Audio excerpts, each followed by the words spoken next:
Hey, sleep deprivation, what's up? It's the Culture Detective here investigating your favorite movies. Yeah, and today I'm going to be doing a very quick video just talking about the newly announced lineup for Cannes Film Festival or Cannes Film Festival or a Fête de Cannes um,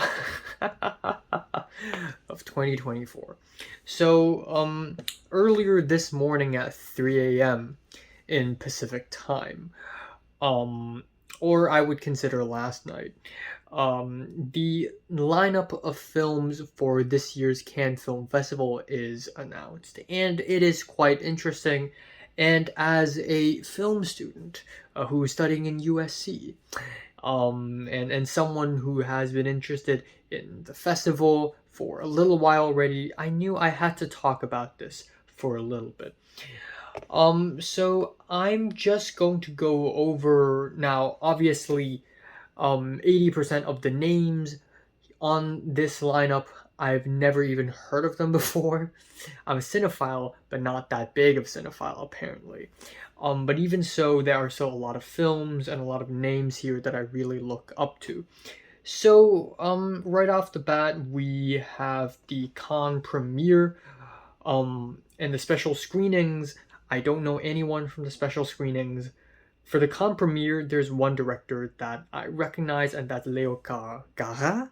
Leo Carax. Yes, I'm just gonna call him that. With his new film, It's Not Me. And that's very interesting because he's known for making very weird, wacky, out there, bold movies. I haven't seen a single film from him, but I know his films tend to go crazy and go wild, especially Holy Motors, which is still high on my watch list. Next up, we have the out of competition screenings. And this is actually really interesting. So first off, we have the regular out of competition screenings. We have Furiosa, a Mad Max saga by George Miller, which is hype. Once in a while in Cannes Film Festival, not once in a while, every year in Cannes, in the out of competition selection, they pick one mainstream movie that is, I guess, considered a blockbuster or a big, studio film. And for this year's Cannes, it went to Furiosa, a Mad Max saga. I forgot what film did they choose last year for, the mainstream film that is going to be out of competition. But let me check real quick. Let me check. Elemental, Indiana Jones and the Dial of Destiny. That also, yes. I'm glad they're not doing like a TV show thing anymore because that was silly. That was so bad. They screened The Idol last year, and we know how that went. But on top of that, we have Kevin Costner's new film, Horizon: An American Saga. I've seen the trailer to it.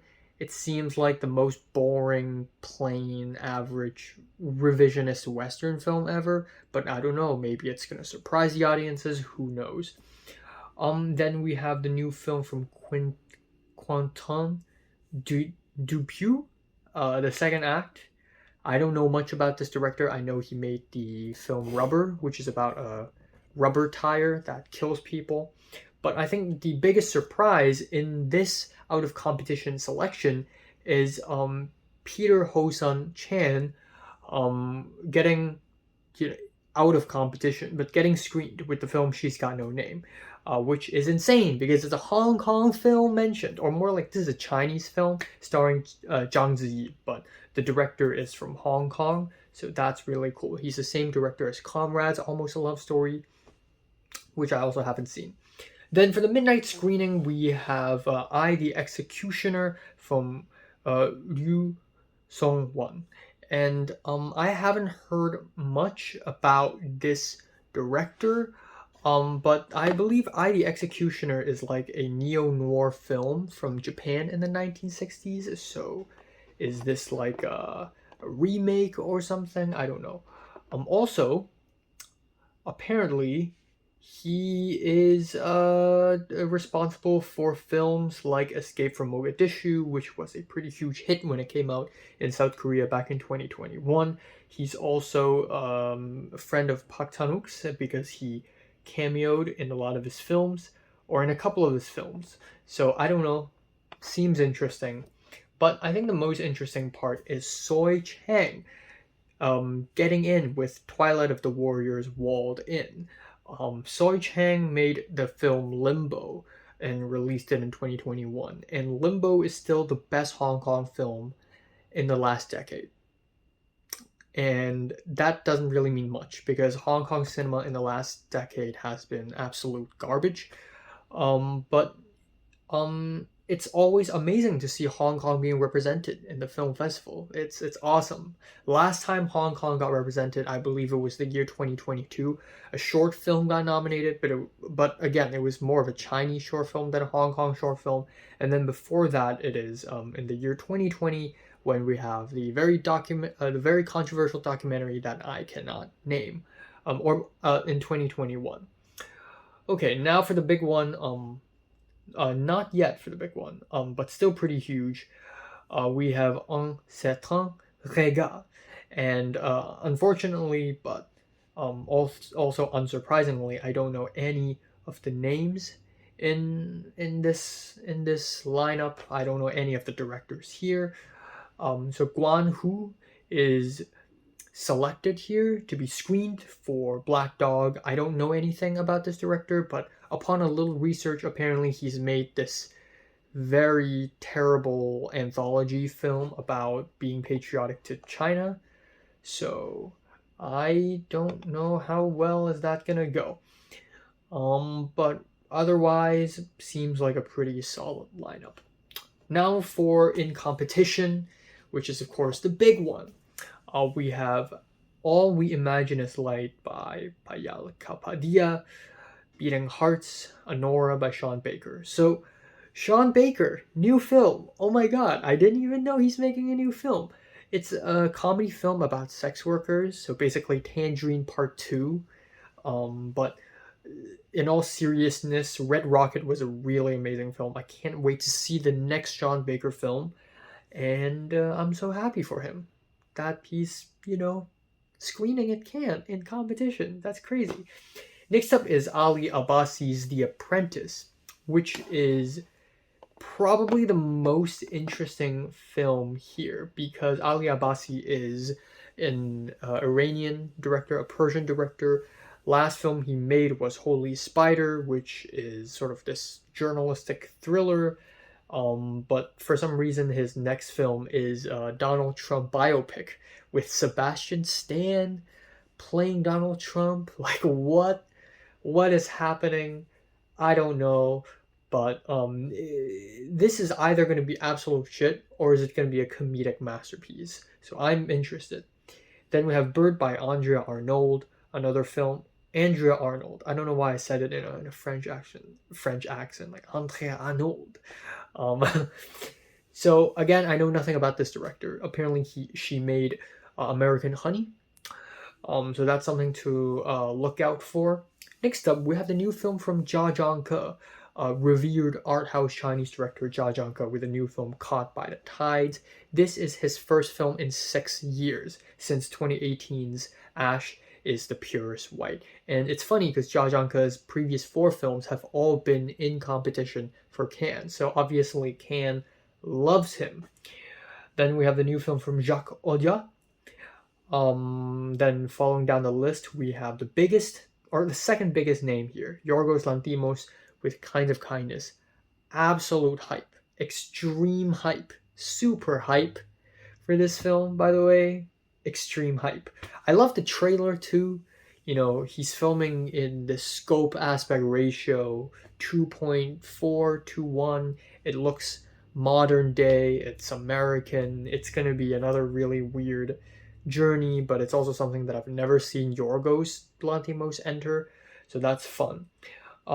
Next up, the biggest name on the list, Francis Ford Coppola, Megalopolis. This is a huge sci-fi epic that FFC has been teasing towards for many years already.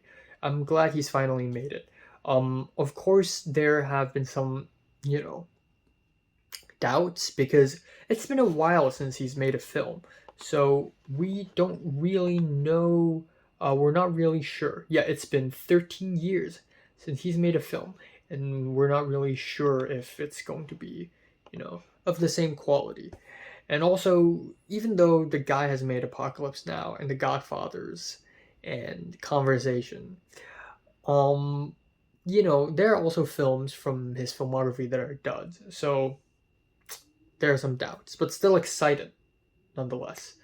Going down the list, we have the new Paul Schrader film, Oh Canada. I did not expect Paul Schrader to release a new movie this fast, but it's interesting because this is basically after the trilogy, the Uninformed trilogy of First Reformed, Master Gardener, and the Card Counter, or I think the Card Counter comes first. I'm excited to see where Paul Schrader goes next. Then we have a new film from Paolo Sorrentino, Parthenope. Then we have David Cronenberg's new film, The Shrouds. A couple years ago, he came out with Crimes of the Future. Now we have a new film from him. Even though I'm not a big fan of Crimes of the Future, I do really like David Cronenberg as a director for his aesthetic, for his commitment to body horror and weird shit like that. Also, it's really funny that both his son and daughter are also making horror films after him. But I am really excited to watch The Shrouds. Maybe I won't see it in the theaters if it gets released, but I'll definitely watch it anyways. So out of this list of films, the films I will consider watching in the theaters is definitely Megalopolis, Kind of Kindness, Caught by the Tides. If the Arrow Theater or the friggin' I don't know, Brain Dead, no, not Brain Dead Studios. I don't know, Landmark Theaters decide to play that film, I'm definitely going. Ali Abbasi and Sean Baker are definitely directors that I'm looking out for. So yeah, this is the Cannes Film Festival lineup. I will not be going to Cannes, France, because obviously I'm a student, but next year I might, because the thing with USC is that every single year they send maybe about 7 film students, both undergrad and graduate, to Cannes Film Festival to represent USC, which is fucking insane. I didn't apply this year, but I'm for sure going to apply next year, and I have a sneaky feeling that I'm going to get it. But it is very competitive. But if I do get to go to Cannes, France next year, it would be crazy. I would have the most amazing vlog ever, and I don't know. Who knows which director will premiere a film at Cannes next year in 2025. Maybe Park Chan-wook is going to come out with a new film. Maybe David Lynch. Maybe Api Chapong Wira Setaku. There's no telling. Maybe Koreeda, another film. Who knows? But excited for 2024 Cannes. Pretty excited. Yeah, thanks for watching. Subscribe if you want more.